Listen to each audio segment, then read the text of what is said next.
Tots aquests objectes es varen decomissar ahir a la platja de Palma en el marc d'una operació de la policia local. Va durar 12 hores i hi varen participar més de 40 agents. Aixecaren 122 actes d'actuacions contràries a la normativa municipal i varen confiscar més de 3.900 efectes.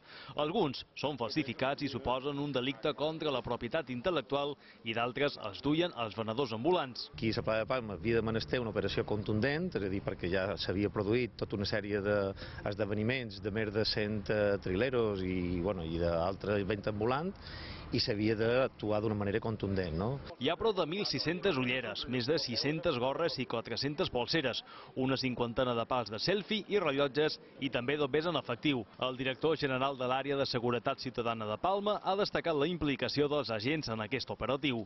Jo el que sí que vull ressaltar és el gran esforç que han fet els policies de la platja de Palma, d'aquestes unitats sobretot, i que volem engrescar, evidentment, que totes les unitats s'engresquin cada vegada més en tot aquest tipus d'operatius. Avui, però, a la platja de Palma tot ha tornat a la normalitat.